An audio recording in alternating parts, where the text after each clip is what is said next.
Broadcasting live from the Business RadioX studios in Denver, Colorado, it's time for Franchise Bible Coach Radio.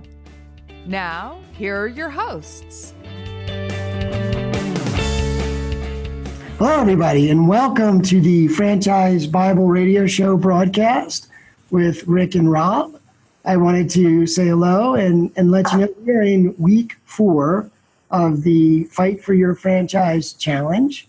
And we're happy to have a guest with us today, Samantha Lin.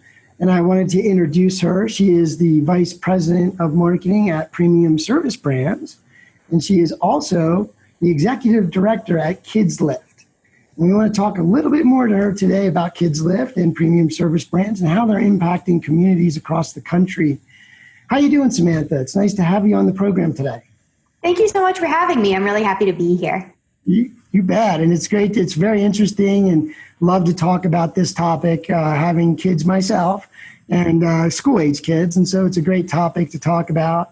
And so I wanted to, before we get started, tell us a little bit about Premium Service Brands and how you guys serve folks and how that. Yeah. So Premium Service Brands is a home services franchisor in North America. So we have locations both in the United States and in Canada. We have 6 home services brands. So the idea is that each brand offers a different service, but to the same end user.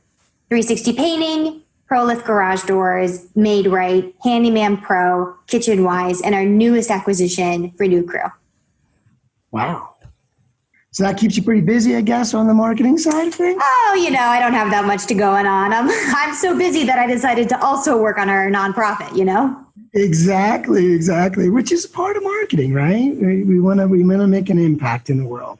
Yeah, we like to think of it as, first of all, we're always motivated by the fact that we're part of communities. The great thing about being a franchisee is that you're a locally owned and operated business. So being part of the community is important, but it's also important to create brand loyalty. People are more willing to turn to you and to encourage their friends and family to use your service if they know that you're also part and giving back to the community.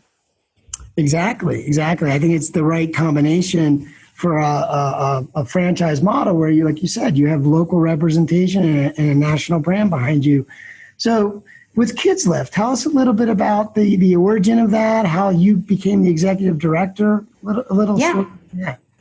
So it's a really cool origin story because it came about from a need. The local elementary school where Paul Flick, who's the CEO of Premium Service Brands, both his kids went there, and now his son is a 5th grader there. They reached out to Paul because they were having issues with kids over the weekend who weren't getting enough food. So kids who are in the free and reduced lunch program in the public schools all over the United States, that means that they might not get enough food at home. They suffer from food instability. Their parents just may not be able to provide the food and the right food that they need. They often rely on schools for their lunches and sometimes breakfast and even dinner. So when school isn't in session during the weekends primarily, they may not be getting enough or the right stuff to eat. So the social worker at the school reached out to Paul and asked if he would be able to provide food for these kids over the weekends. And I actually have a background in social services. I worked with refugees. I've worked with underprivileged youth in my past life. Wow. So Paul thought that I would be interested. And so I did a little bit of research. I reached out to several different food banks all over the country to kind of get a sense because, these programs exist of what are the best kinds of foods. And the advice that we got was to find high impact nutritional food that kids will actually want to eat, because even if it's healthy, it doesn't mean they'll eat it, but also food that the kids themselves can make, because sometimes their parents are working, they're not at home, they're not able to do that. So we came up with a menu that was snacks and drink and breakfast, lunch, and dinner for 2 days. And we pack those up every Friday, and we deliver them. There's about 10 or 12 of the kids who are in the program, and we deliver it. And the important thing is that it's every single week. So one of the issues that we're trying to address here is food instability is not just when you're not getting enough food. It means you don't know where your next meal is coming from. So if you are a 10-year-old trying to study, Maslow's hierarchy of needs, studying is much lower if you're worried or scared or hungry, right? So we think that our contribution is the fact that this is one of our programs, but it's our founding program. And it was us making a commitment to be there. And this is the second year of the program where we've provided food every single week. So these kids can relax and can focus on being kids. Right. And I loved what you said about right food a couple times, right? And then your thought about, but it has to be something the kids will eat. So, yeah. I spent a lot of time on mommy blogs, looking up because, moms will often share well, this is a great packageable food and the sugar content is lower than you'd think. So right. Exactly. And the kids actually like it. So that's right. And then and you made another really important point about kids staying focused and not having that on their mind. And I think that's just an amazing thing, because ultimately if they're not learning, then they're not becoming better people. We need better people in a better country, right? It all starts with our kids. And as parents, I know, and I'm raising kids at school age now, and as a parent, I'm constantly investing and wanting to invest in my kids, but boy, do I have to rely on the schools and it just, if you're in a situation where that's tough, that's really extra hard, right? So it's nice to have these programs.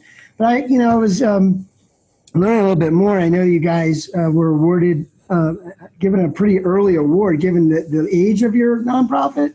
Tell us about that.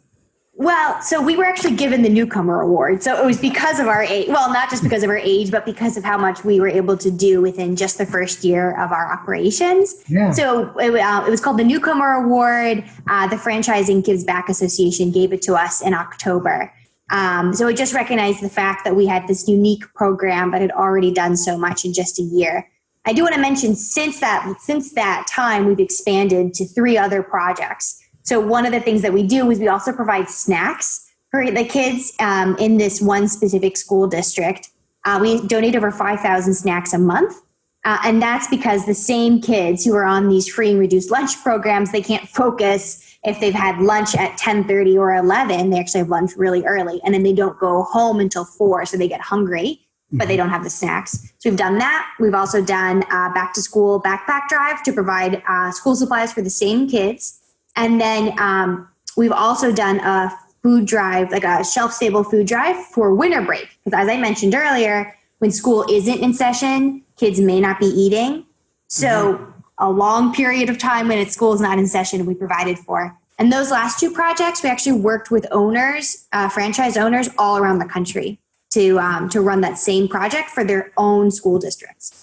Yeah, that's interesting. I was just going to ask that. So with the particular franchisees or the various brands, how does that work with this program? Is it, is there any particular strategy with it? Are all the brands eligible to participate in it? I mean, how are they approaching it? Well, for us, it's an exciting way to get all of the owners involved in a nonprofit that they really all have a stake in. Right. So all brands are eligible. I've worked with almost all the brands. We just want owners to be in business for about a year before they get started, just because there's so much going on during your launch year. So we started small because the idea is that let me back up. The idea is that everybody, of course, wants to give back. But the barrier to giving back is time and the expertise and the effort when you're also trying to run a business. So the kind of model behind Kids Lift is I do all of the groundwork.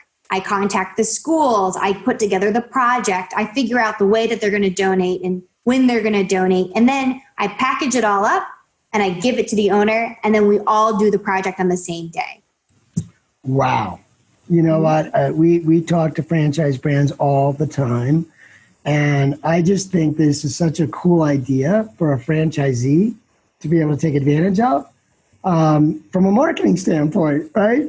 Yeah. And we talk a lot about, what do we call it? An industry contact route. It's just a strategy most franchisees follow to introduce themselves to other businesses and how can we work together and help each other.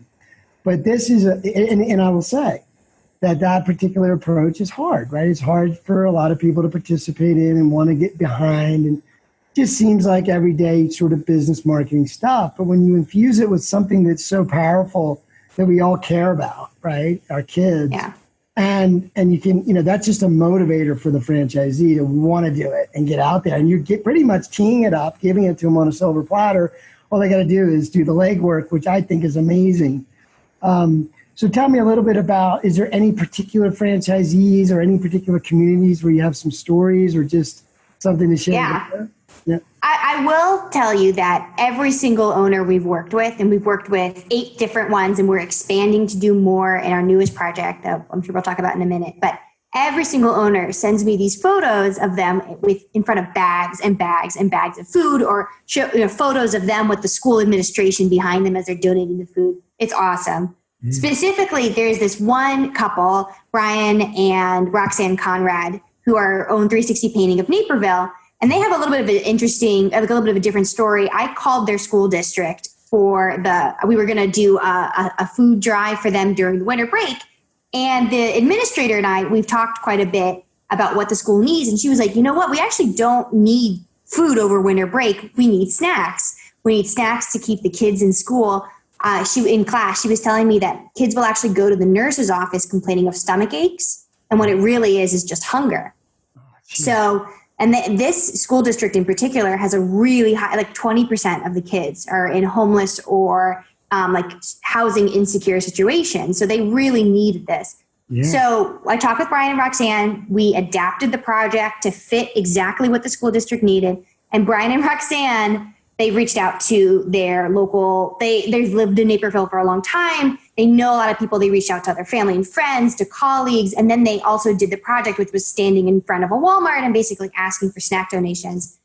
And they donated 2,000 snacks just from reaching out to their community. So that was, it's amazing to think those are 2,000 kids that are going to be able to go and get a snack and stay focused in class. I love their story because I think it really demonstrates that Kids Lift is working directly with the community. So it's not just a one size fits all. We're trying to say hey, do you need this? And how can we fill a need for you? Exactly. Yeah. You're making it relevant, making it make sense. And so you're saying a lot of interesting things in that whole answer that just trigger all kinds of bells in my head as a marketer. And I'm thinking, so how do you then infuse this back other than just doing it? It's great exposure and great feeling, and everybody loves doing it. And then you're hearing about the brand over and over again, right? So that's pretty straightforward. But tell me more. You're a pretty advanced marketer. You're a pretty innovative person. So tell me, how do you use these stories or these events and help that franchisee move their business forward as well? Yeah. So we do it in a couple of different ways. As a marketer, I'm always thinking about how many different touch points can we get in. So I think first and foremost, we work with local press. It's a great story about a local business giving back. And because it's really personal, they're giving back to the school district. We've gotten great traction. Brian and Roxanne have been interviewed on local TV. They've gotten several local newspapers to do write-ups on them, which, helps with not just exposure, but they've gotten backlinking from pretty important, like the Chicago Herald had as a Naperville section.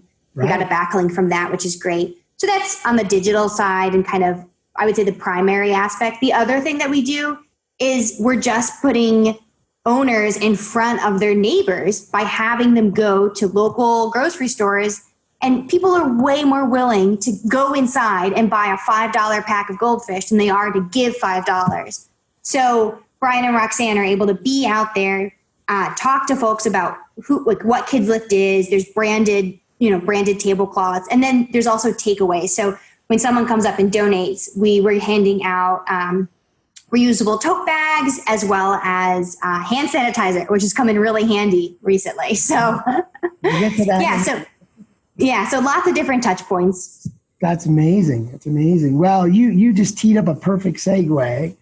So we're both in this interesting time. This is 2020, early 2020, April, and we're in lockdown from COVID-19. Obviously, this has impacted your brands. It's impacted your company and this nonprofit organization, typical operations, right? But like with most folks we're interviewing, there's all these great stories of innovation. And most brands, you're ahead of the curve, right? A lot of brands are now saying, well, with this whole impact, we should do something charitable. And so we had a very interesting story about a brand donating meals to healthcare workers, right? And so it was a nice way to reach out and do the same exact thing. You get more exposure, and it's a good thing to do, and it's what we need to do right now. So with this impact, though, tell me how it's impacted. First, we'll talk about Kids Lift. How does that sort of impact your vision and your next steps for what you normally would be doing? Well, so we actually originally had a day of service planned.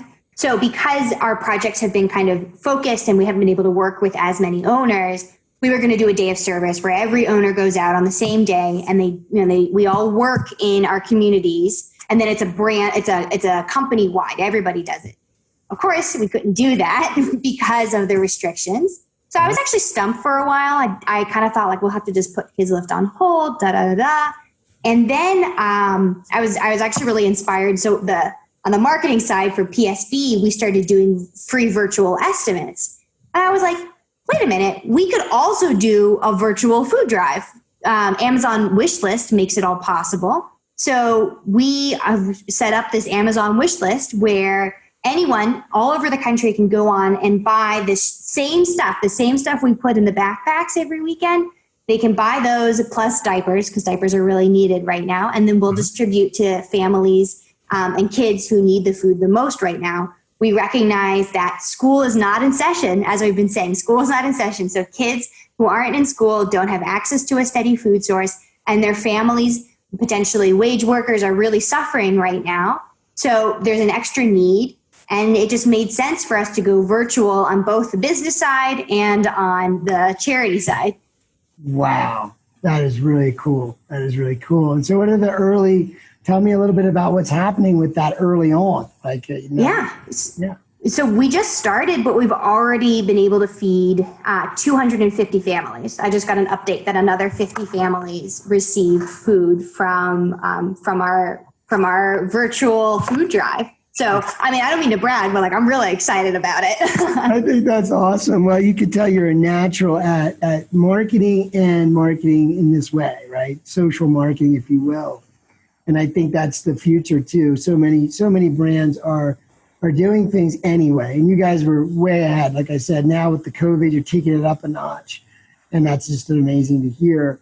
So if you had to, you're a VP of marketing, right? So you have obviously, you understand the straight business world and marketing, but you're at a franchise, not only a brand, but several brands, right? If you had some tips to share with other brands that are going through this change and this challenge of the same thing, and let me just share one thing. We had an interview with the editor-in-chief of Entrepreneur Magazine, and one of the things he shared with me stuck with me, and I bring it up a lot, and that is before the outbreak, before the lockdown, all businesses had value to provide, right? Mm-hmm. And if you think about the value you provide your community, how can you adapt it but still deliver value, right? You still have resources. And so you see that many businesses are using resources in different ways, but still serving and providing value.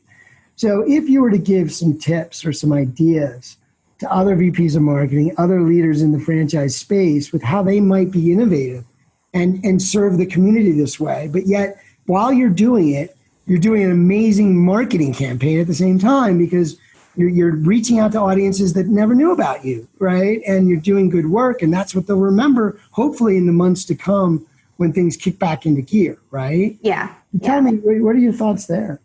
Well, first of all, I'd say I was in a room full of giants, and I'd be happy to share my tips, and I hope they'd appreciate it. But I think I've always approached marketing from the perspective that, especially franchise marketing, our strength is that we are locally owned and operated businesses. It's wonderful to have that with the backing and the training of a larger corporation, right? And I think now more than ever, there is an opportunity and goodwill toward locally owned and operated businesses. So we've encouraged our own owners not just to utilize their client lists to kind of spread the word about our donation campaign, but also to spread the word about any good that's going on in your community. Because to be a conduit of good is generating and then retaining, I would say, that goodwill. So we've told them to contact other charities and, blast out their stories on their Facebook or on their Instagram as well. It all has to be digital, but people are spending more time online because they're bored. So do it, I feel like the goodwill is there for local businesses, and all it takes is to be engaged with your local business in any way that you can. Whether it's, we had an owner whose wife sewed hundreds of face masks. I was like, that's it, That's the point of being a local business owner, is so that you can be part of your local community. That's right. That's amazing. Wow.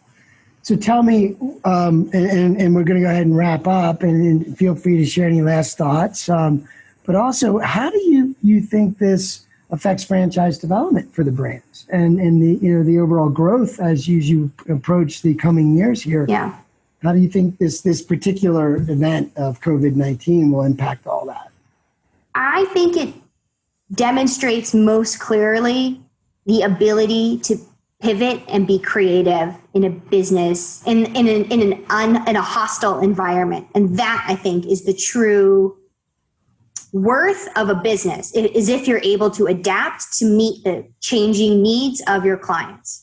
And that's exactly what PSB has done. I feel very proud to be part of this company because we've pivoted not just on a client perspective, but also on our charitable perspective, recognizing that we cannot succeed if we're not bringing our communities with us. I think that's a huge strength, is that we didn't miss a day, and we moved immediately to virtual estimates, virtual food drive, and we didn't just do one, we did them together. Exactly. Now, and what we've been hearing, as I said, everybody is moving in this direction because they're forced to be innovative and creative, but the goodwill will last forever. What you do now will last in the minds of your community for many years to come, really. And that's the opportunity that I think we all have as brand ambassadors, brand owners, business owners, entrepreneurs, is to do that and realize, stay busy, stay focused, focus on serving your community, and that'll stay in the minds of them. So I do want to say that it's not just, though, goodwill for the community. It's also a part of being a staff member or a franchise owner of premium service brands. There's a lot of pride, and there's a lot of pride in being able to say, this is what our company, our nonprofit, is doing. Exactly. What an amazing opportunity. As I said, you're well ahead of the curve to even put that in place to have for your brands and your franchisees. So that's an amazing story. Well, I want to thank you for your time today. I want to thank the listeners for tuning in. I want to wrap up Franchise Bible Coach Radio for this week. And again, thank you, Samantha, for being with us. I want to thank our sponsor, SEO Samba, for their efforts to make this possible.